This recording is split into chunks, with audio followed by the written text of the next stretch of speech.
છેલ્લા 40 વર્ષથી ભાવનગરમાં ધમધમતો પ્લાસ્ટિક પાટી કાપડ અને દોરી ઉદ્યોગ હાલ અસ્તિત્વની લડાઈ લડી રહ્યો છે। એક સમયે અહીં 2000થી વધુ પાટીના અને 300 જેટલા કાપડના યુનિટ્સ કાર્યરત હતા, પરંતુ કોરોના કાળ અને ત્યારબાદ જીએસટી લાગુ થવાના કારણે આ ઉદ્યોગની કમર તૂટી ગઈ છે અને લગભગ 50% યુનિટ્સ બંધ થઈ ગઈ છે। આ ઉદ્યોગની ખાસિયત એ છે કે તેમાં એક જ પરિવારના સભ્યો સાથે મળીને આખું યુનિટ ચલાવે છે, પરંતુ વધતી જતી મોંઘવારી અને સરકાર દ્વારા સબસિડી બંધ કરી દેવાતા નાના એકમો બંધ થવાના આરે છે। શ્રમિકોને પણ અન્ય ઉદ્યોગોની સરખામણીએ અહીં ઓછું વેતન મળી રહ્યું છે। ત્યારે આ બજેટમાં ભાવનગરના ઉદ્યોગકારોની એક જ માંગ છે કે પ્લાસ્ટિક પાટી દોરી ઉદ્યોગને ગૃહ ઉદ્યોગનો દરજ્જો આપવામાં આવે અને જીએસટીમાં રાહત અને તેમાં સબસિડી શરૂ કરવામાં આવે, જેથી આ પરંપરાગત વ્યવસાય ફરી ધમધમતો થાય। આત્મનિર્ભર ભારતની વાત છે। આદરણીય પ્રધાનમંત્રી નરેન્દ્રભાઈ મોદીનું સપનું છે કે આત્મનિર્ભર ભારત બનવું જોઈએ। ત્યારે આવા નાના ઉદ્યોગો છે, નાના પાયાના, તેના માટે સરકારે યોગ્ય દિશામાં કામ કરવું જોઈએ।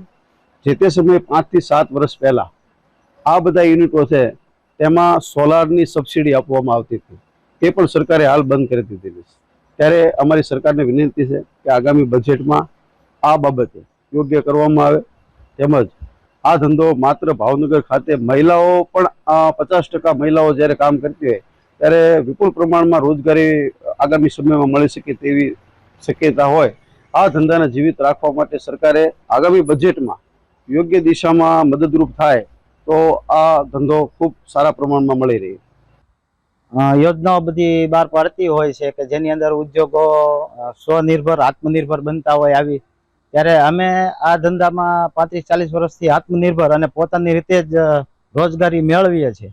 પણ હાલ સરકાર જ્યારે બજેટ બહાર પાડી રહી છે અને મોટા ઉદ્યોગોને જે લાભ આપવાની વાત છે, ત્યારે નાના ઉદ્યોગો કે જે આની અંદર લેબર વર્ક ગુડ ફિનિશનું કામ કરતા હોય છે અને મજૂરી કાળી મજૂરી કરીને જે સ્વરોજગારી મેળવતા હોય છે, તો એને કોઈ લાભ મળે એવું સરકાર કોઈ ધ્યાનમાં લેતી નથી। અત્યારે અમારી 45 ઉંમર છે, 25 વર્ષ થઈ ગયા, તો અમારે આમાં નથી કાંઈ કોઈ ભાવ વધારો થતો, નથી કોઈ દરિયું પહોંચાતું, ઉપરથી તે અમારા શેઠને કાંઈ મળતું નથી। તો અમારા શેઠને મળે તો અમને કાંઈક 2 પૈસા વધારે। સરકાર પાસે માંગ છે, સરકાર પાસે એ માંગ છે કે બીજા બધા ધંધાને ગૃહ ઉદ્યોગમાં લીધા છે, તો અમારી સરકારને દરખાસ્ત છે કે આ ધંધાને પણ ગૃહ ઉદ્યોગમાં સામેલ કરે ને અમને કાંઈક પૈસા મળે એવું કાંઈ કરે।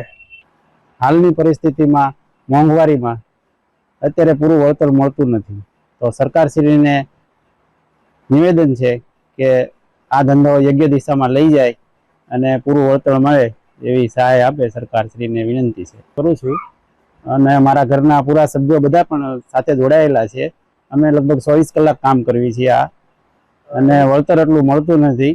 અત્યારે કડિયા દાળિયાની મજૂરી તમે જુઓ તો પણ 700-800 રૂપિયા, 1000 રૂપિયા, 1500 રૂપિયા થઈ ગયું છે, તો અમને પૂરું વળતર મળતું નથી।